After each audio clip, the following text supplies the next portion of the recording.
Oke, untuk bagian head ini saya lakukan penggantian bos klep yang pada bagian X atau yang kecil ya, karena kemarin ini yang oblak ya. Nah sekarang walaupun ada oblak dikit tapi ya, jadi nggak terlalu rapet-rapet banget ya. Kalau kemarin kan itu oblak sekali ya, ini nggak seberapa, cuman dikit tok. Karena saya minta sepan ya kawan ya, maksudnya itu ya. Dan kedua-duanya ini sudah dilakukan penyekiran klep ya. Untuk penyekiran klep itu kawan-kawan setelah melakukan penyekiran klep itu cek ya, cek kebocoran di klepnya ya. Jadi jangan langsung main pasang gitu aja ya. Biasanya tuh kalau sudah rata itu kelihatan kok, rumah bagian atau setengnya sama klep ini itu kelihatan kalau memang sudah rata biasanya gitu. Tapi yang paling mencolok itu biasanya di seteng kawan ya. Ini klep kan sudah rata ya, tinggal kita lihat seteng. Kalau seteng sudah rata juga ada kemungkinan tidak bakal bocor ya. Tapi yang paling enak itu kawan-kawan coba kasih bahan bakar ya, terus tutup pakai tangan gini aja ya. Oke, ini sudah saya bersihkan semua, tinggal untuk pemasangan. Untuk bagian seal klepnya juga tak lakukan penggantian ya, jadi ganti yang baru aja.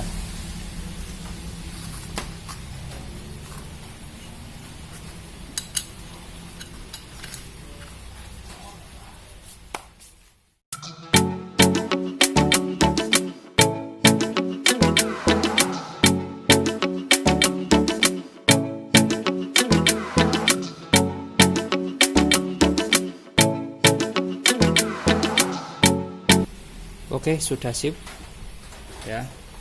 Pastikan untuk bagian kancingan jangan sampai nanti lepas ya.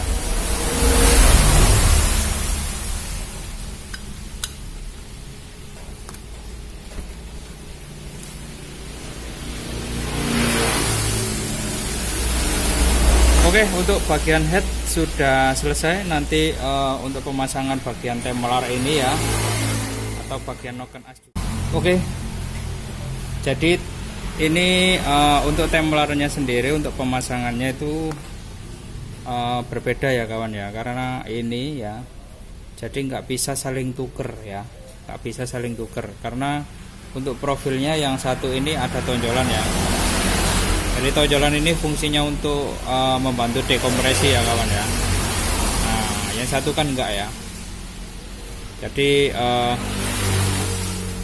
untuk pemasangannya itu nggak bisa ditukar ya, ingat ya, nggak bisa ditukar.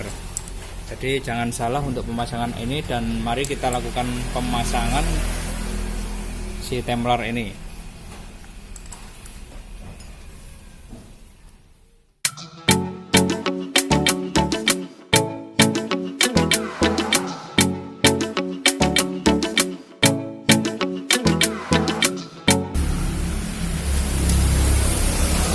Oke, kurang lebih seperti ini untuk pemasangannya ya. Jadi jangan lupa juga di sini ada kancingan ya kawan ya. Nah, di sini ada kancingan, itu jangan sampai lupa untuk pemasangannya ya. Ingat ya, ini di belakang. Dan untuk templar yang anggap aja ini yang depan ya kawan ya. Jadi templar yang pakai profil tonjolan atau dekompresi itu berada di posisi depan ya. Jadi di posisi depan gini ya. Sedangkan yang in ya, ini kan in ya, jadi yang in ini yang polos ya, tanpa ada profil. Oke, nah seperti ini nanti ya. Oke, kita lanjut pada masalah piston atau boring ya, atau silinder block ya. Ini kalau bisa usahakan kawan-kawan dalam melakukan penyimpanan ya, maksud saya itu gini ya.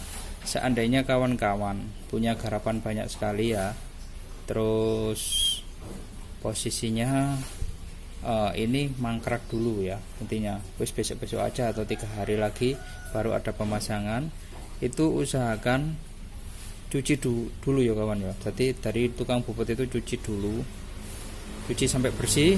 Habis itu kasih oli pada bagian si boring ini ya, kasih oli yang bagus ya, bukan oli bekas.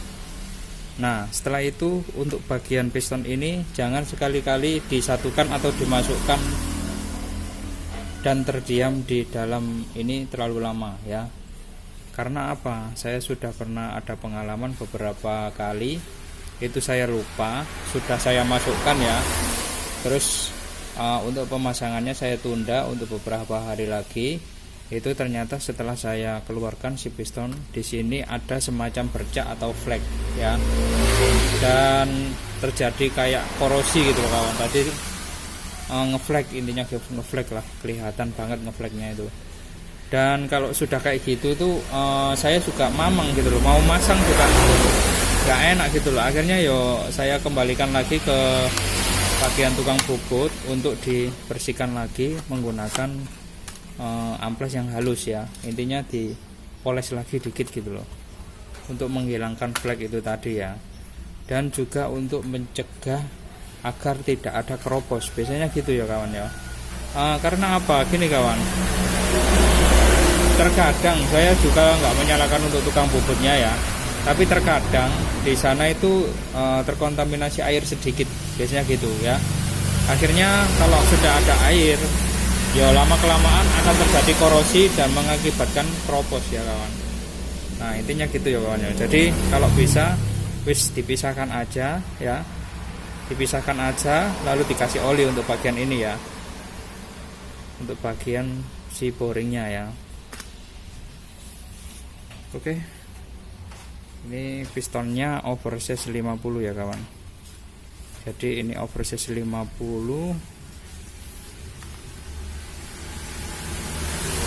Saya pakai ini ya, merek ini. Nah ini oversize 50.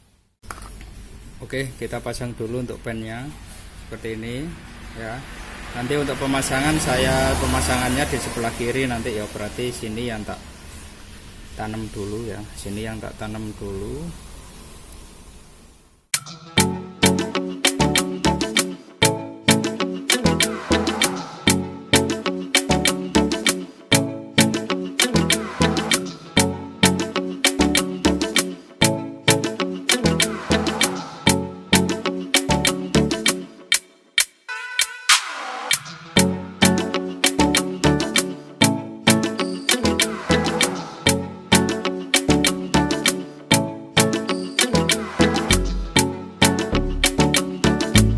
Dan sudah selesai untuk perakitan bagian ring piston, tinggal untuk pemasangan nanti ya.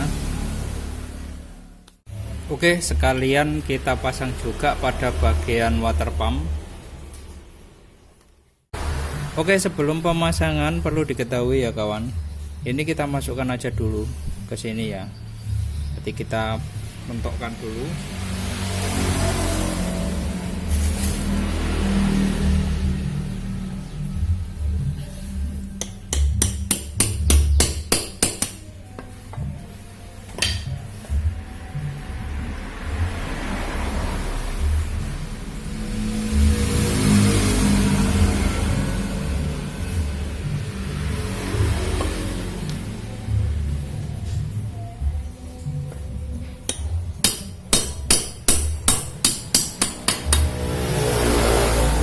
Oke, jadi ini kita mentokkan dulu ke sini, nanti biar untuk pemasangan bagian blok atau silinder kop itu lebih mudah ya kawan ya. Karena kan ini nantinya itu masuk ke bagian blok ya kawan. Ini nanti masuk ke blok karena untuk sirkulasi air ya.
untuk pengetopan motor Vario 110 ini ya, kita agak susah memang ya.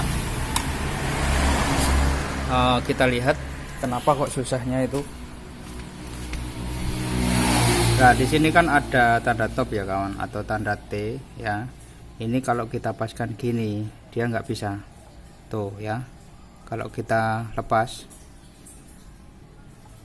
Nah, kalau kita lepas, dia ngikut sama magnetnya ya. Dia nggak mau diem atau di tempat sejajar dengan garis ini. Oke, kalau sudah begini kita pakai filling aja ya. Kalau top ini melewati dari garis ini ya,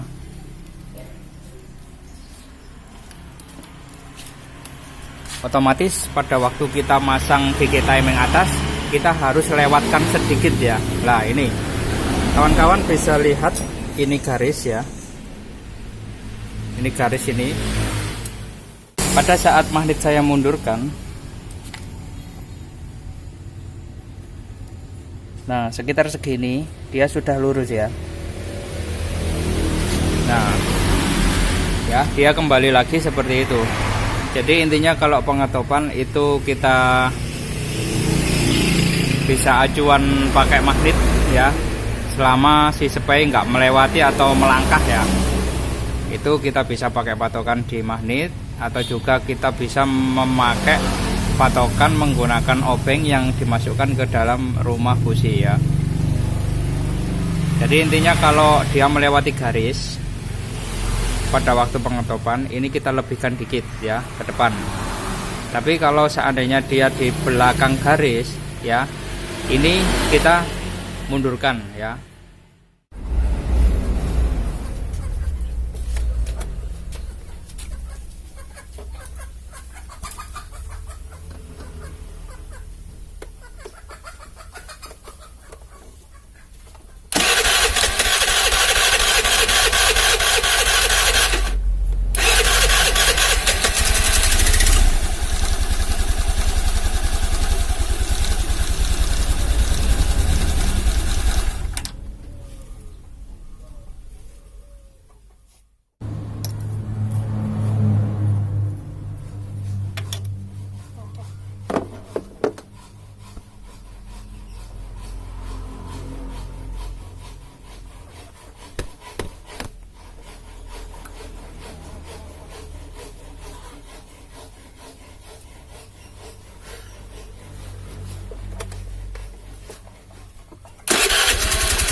Oke, alhamdulillah josip wis.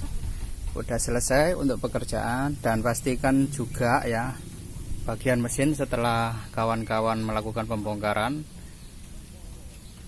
lakukan pengejeran atau motornya kawan-kawan hidupkan yo sampai benar-benar panas sekali. Dan pastikan juga setelah itu cek pada bagian-bagian silinder blok sama kop atau pak-pak itu, seal o-ring itu pastikan jangan sampai ada kebocoran ya.